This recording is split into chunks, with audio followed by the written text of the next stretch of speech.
वो वजूहात मालूम करनी चाहिए गवर्नमेंट को कि आखिर क्यों आ रहे हैं ज़लज़ले के झटके। मुर्गी खाने पे ये जितना बड़ा पुल बन रहा है इसको टोटल पानी की ज़रूरत है और पानी टोटल सारा ज़मीन से निकाल लिया गया। चलें, ये तो कुदरत की तरफ से है कि ज़लज़ले के झटके आ रहे हैं। जो यहाँ पर हुक्मरानों की तरफ से होना चाहिए वो प्रोवाइड नहीं हो रहा है आवाम को। देखा जाए तो मेरे घर में भी अपना खुद बोर हुआ है, मेरा पानी नहीं आता है। एक बैनुल-अक़वामी तहकीक ने कराची के शहरियों के लिए खतरे की घंटी बजा दी है। सिंगापुर की नानयांग टेक्नोलॉजिकल यूनिवर्सिटी के माहिरीन ने खबरदार किया है कि कराची के इलाके लांडी और मलीर ज़मीन में धंस रहे हैं। माहिरीन के मुताबिक 2014 से 2020 के दरमियान इन इलाकों की सतह ज़मीन तकरीबन 15.7 सेंटीमीटर नीचे जा चुकी है। चीन के शहर तियानजिन के बाद ये शहर दुनिया में सबसे ज़्यादा तेज़ी से ज़मीन धंसने वाले शहरों में शुमार हो रही है।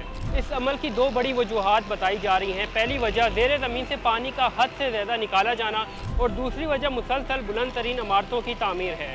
ये तो हुकूमत की अव्वलीन तरजीह होनी चाहिए कि जो ज़लज़ले के झटके आ रहे हैं इसकी असल वजूहात क्या हैं। वो वजूहात मालूम करनी चाहिए गवर्नमेंट को कि आखिर क्यों आ रहे हैं ज़लज़ले के झटके। देखा जाए तो मेरे घर में भी अपना खुद बोर हुआ है, मेरा पानी नहीं आता है, क्योंकि मैं भी इधर ही रहता हूँ, मली टंकी के करीब ही। मेरे घर में मेरा पानी नहीं आता है। अगर आएगा भी तो गिनती से 1 घंटा देंगे, 1 घंटे में इंसान क्या करेगा। इस तरीके से ये हुकूमत है, ये जो कारोबारी लोग हैं, ये बड़ी बड़ी बिल्डिंगें बना रहे हैं, ज़मीन से बड़े बड़े बोर करके पानी निकालना है। ये अभी मुर्गी खाने पे ये जितना बड़ा पुल बन रहा है इसको टोटल पानी की ज़रूरत है और पानी टोटल सारा ज़मीन से निकाल लिया गया। वहाँ पर लांडी पे क्यों ऐसा महसूस हो रहा है झटकों का, वो यही वजह है कि वहाँ पर काम चल रहा है पुलों का और वहाँ से बड़े बड़े बोर करके पानी निकाला जा रहा है। भाई सबसे बड़ी इसकी बेसिक वजह जो है जगह जगह आरओ प्लांट इलाकों में खुल गए, तो उन लोगों ने जो 800-1000 फीट तक जो है बोरिंग कराई हुई है और 8 फीट 5 फीट की कराई है। और सारा पानी तो एक बोतल पानी बनाने के लिए 4 बोतल ज़ाया करते हैं वो लोग, तो इस वजह से पानी सारा नीचे चला गया। इनको रोका जाए। अभी पिछले कुछ दिनों में यहाँ पर मलीर के अंदर ज़लज़ले के झटके महसूस किए गए। एक खौफ व हिरास फैल गया है, ठीक है ना, लोगों के अंदर कि बस अल्लाह रहम करे। लोग दुआएं कर रहे हैं, ठीक है ना, कि खुदा न खास्ता जो बोसीदा घर हैं, किसी की छतें गिर रही हैं, कोई किसी की दीवार गिर गई, कोई जानी नुकसान ना हो। तो यहाँ पर तो भाई पुरसान हाल है, कोई पूछने वाला ही नहीं है। चलें, ये तो कुदरत की तरफ से है कि ज़लज़ले के झटके आ रहे हैं। जो यहाँ पर हुक्मरानों की तरफ से होना चाहिए वो प्रोवाइड नहीं हो रहा है आवाम को। माहिरीन ने खबरदार किया है कि कराची चूँकि पहले ही 3 बड़ी ज़मीनी प्लेटों के संगम के करीब वाक़या है, इसलिए ये इलाका पहले ही ज़लज़ले के लिहाज से हसास तरीन समझा जाता है। कराची की जो जियोलॉजी है या टेक्टोनिक्स कहते हैं हम, वो ख़ुद जो है बताती है कि कराची का ये पूरा का पूरा जो हैदराबाद तक की पॉकेट है पूरा, उसको हम कराची आर्क कहते हैं, ये पूरा का पूरा अनस्टेबल है, ठीक है।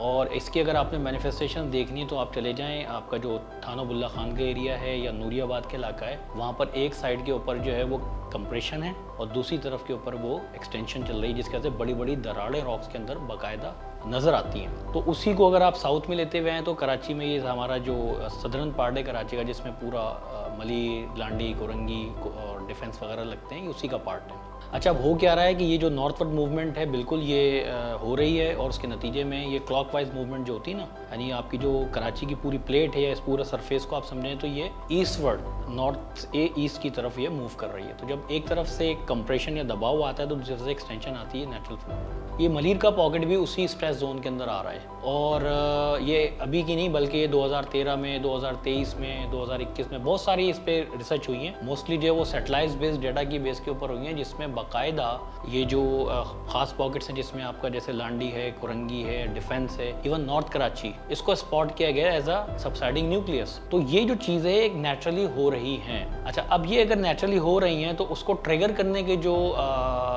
फैक्टर्स हैं उनमें एक सबसे बड़ा जो फैक्टर है वो है ग्राउंड वाटर की ओवर एक्सट्रैक्शन। और ये दुनिया में हर जगह पे रिपोर्टेड है, जिसके अंदर ग्राउंड वाटर को जब ज़रूरत से ज़्यादा एक्सट्रैक्ट कर लेते हैं तो वहाँ पर क्या होता है, एक लो प्रेशर बेल्ट बनता है जिसकी वजह से डिफरेंशियल सेटलमेंट होती है। और ज़ाहिर है कि जब ये सेटलमेंट होगी तो एक जगह से जब ज़मीन धसेगी तो दूसरी जगह से कहीं से स्ट्रेच होकर उठेगी। तो ये इन दोनों के दरमियान कुछ फॉल्ट्स वगैरह बनते हैं जिसको हम फॉल्ट्स या फ्रैक्चर्स कहते हैं, और जो एनर्जी वहाँ पे एकुमुलेट हुई होती है वो उन फॉल्ट्स के थ्रू निकलती है। तो वो जब रिलीज़ होती है तो ये जोल्टिंग और ये अर्थक्वेक आपको फील होता है। देखें, ये वाली रिसर्च तो ऑलरेडी हो रही थी और दुनिया को बता दिया गया था कि जनाब वहाँ पे ज़मीन जो है वो 1.7 सेंटीमीटर पर एनम के हिसाब से नीचे जा रही है, लेकिन उसका जो इम्पैक्ट था in the form of tremors और अर्थक्वेक वो नज़र नहीं आ रहा था। तो जब तक हमारे यहाँ तबाही नहीं होती, जब तक उसके जो आउटकम्स होता है, जब तक वो हमारे सामने नहीं आता हम उसको इग्नोर करते हैं या हम उसकी तरफ तवज्जो नहीं देते। सब सरफेस या ज़ेर ज़मीन जो हालात हैं इस वक्त मलीर के अराउंड एरिया में, उसको जानना बहुत ज़रूरी है।